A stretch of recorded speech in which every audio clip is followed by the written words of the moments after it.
Welcome to the KPC Smart Money Podcast with Kevin and Karen Chris. So, Karen, last week we started, I guess, part one. We ran out of time.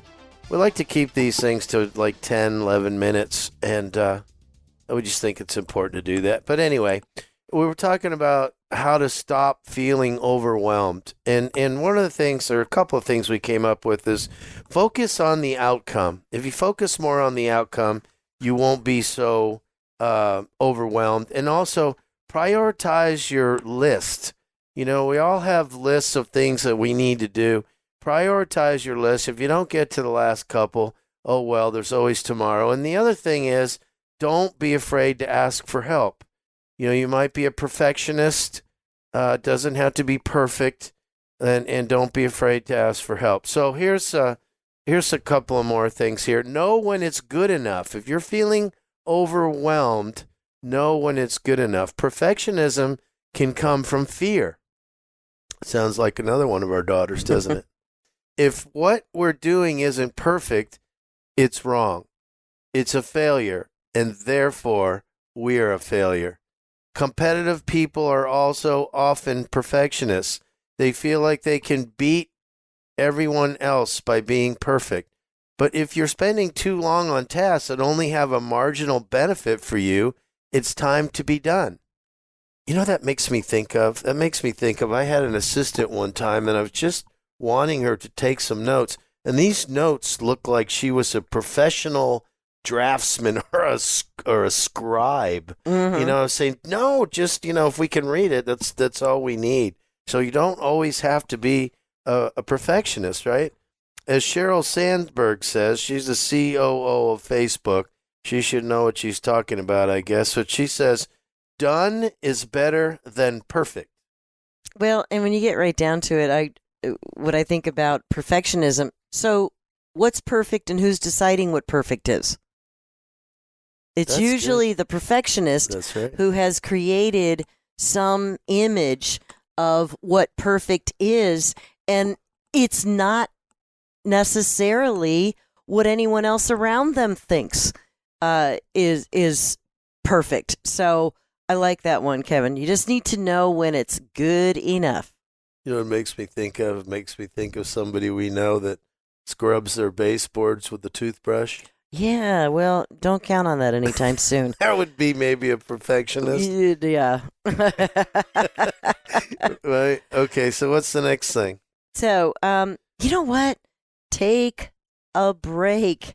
For many of us, letting things like perfectionism go is a form of self-care. So, prioritizing your mental and physical health is vital if you want to stop feeling overwhelmed. You know, taking a break increases creativity and makes you more productive when you get back to what you're doing.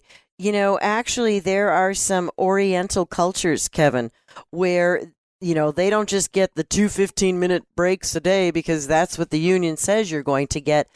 They actually will take small breaks every hour. If you're working in a computer, look distance-wise. Look far away so that your eyes are not constantly at the distance of a screen and creating stress. A lot more companies are putting workout rooms right in their facilities so that during lunch or whatever, employees can go take a break, ride a bike, do the treadmill, lift a few weights, because that also releases endorphins, which automatically brings your stress level. And hey, if you're mad at somebody, go find a punching bag. That's not the person. Do you think that's why Kara needed to get glasses? Because she looks at the computer screen sure. so much? Uh-huh. Yeah. Yeah, if you are somebody who has to be in front of a computer screen all day, look into those blue lens glasses. It help, or you can get those filters that you can put right on your screen to reduce some of that stress. But yeah, hey, they say desk jobs. What's so stressful about a desk job? Hey, they can be very stressful. There's a lot of stuff coming at you. You definitely can feel overwhelmed. Getting hundreds of emails a day, that all can be overwhelming. So take a break, unplug, read a book, go work out a little bit. Hey, walk around your building. Do something to just pull back and take that short break. You know what, Karen? I was just we were just talking the other day on the way home. Is that our business is growing. The last couple of years, especially, has grown very rapidly, and it's like becoming a little overwhelmed, which is what we're talking about. Is feeling overwhelmed. And it just made me think when you were talking about taking breaks and so on. We don't. We took our last time we were away from the business. We were away from 3 weeks, and it was too long. It was too long. And we always take our laptops with us, and we have our phones, and we make sure if we're out of the country, we have full access to everything we need. Now, we didn't in the Galapagos Islands because you were in the Galapagos Islands, so we're a week without. But nevertheless, where I'm going with all this is I was thinking that if we took, like, instead of being gone for 2 weeks or 3 weeks, if we every quarter we just took 4 or 5 days to go scuba diving, over like a long weekend, just to catch our breath, right? And just to be able to come back. I mean, I can feel it in my neck right now. You say desk jobs and staring Right. at the screen Oh, yeah. and feeling overwhelmed.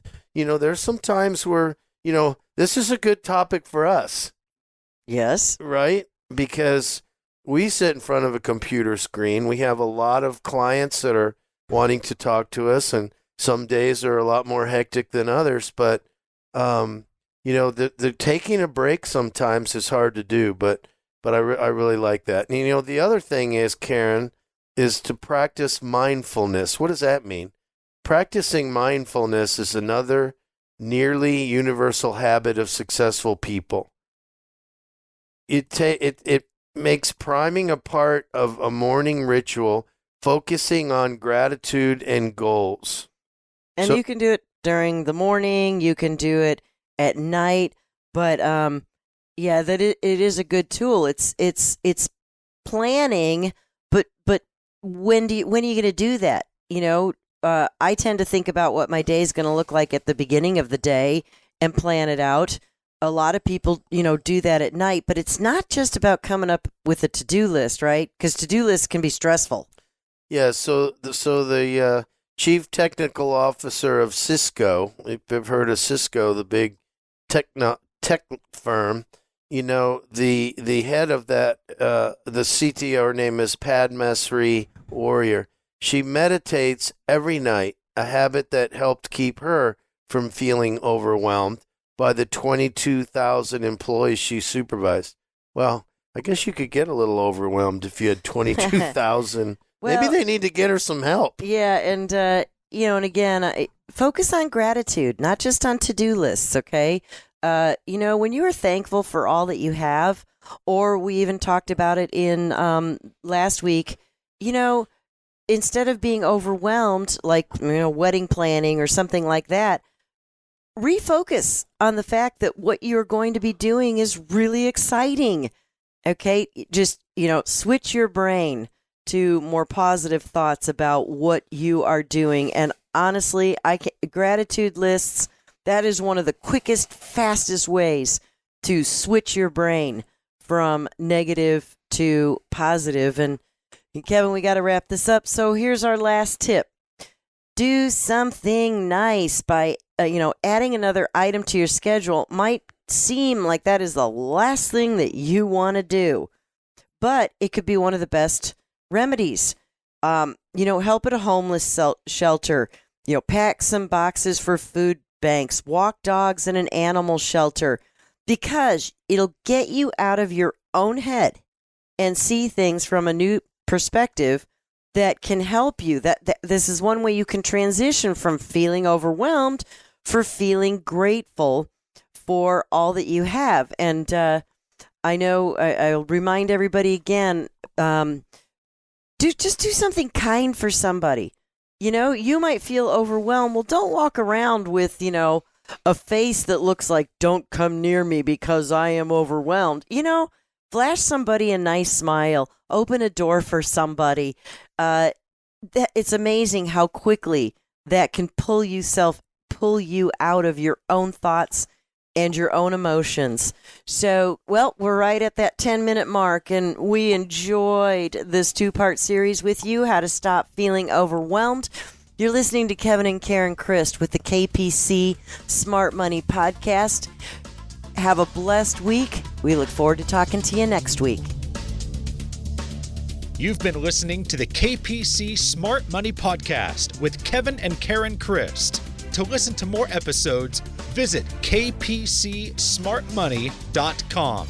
You can also find the KPC Smart Money Podcast on Apple Podcasts, Google Play, Spotify, and Stitcher. KPC Financial Solutions is an independent financial services firm that utilizes a variety of investment and insurance products. Investment advisory services offered only by duly registered individuals through KPC Financial Solutions, LLC, a registered investment company. Investing involves risk, including the potential loss of principal. Any reference to protection, safety, or lifetime income generally refer to fixed insurance products, never securities or investments. Insurance guarantees are backed by the financial strength and claims-paying ability of the issuing carrier. This podcast is intended for informational purposes only. It is not intended to be used as the sole basis for financial decisions, nor should be construed as advice designed to meet the particular needs of an individual's situation. KPC Financial Solutions is not permitted to offer, and no statement made during the show shall constitute tax or legal advice. Our firm is not affiliated with or endorsed by the U.S. government or any governmental agency. The information and opinions contained herein provided by third parties have been obtained from sources believed to be reliable, but accuracy and completeness cannot be guaranteed by KPC Financial Solutions. Hypothetical examples have been provided for illustrative purposes only. It does not represent a real-life scenario and should not be construed as advice designed to meet the particular needs of an individual's situation.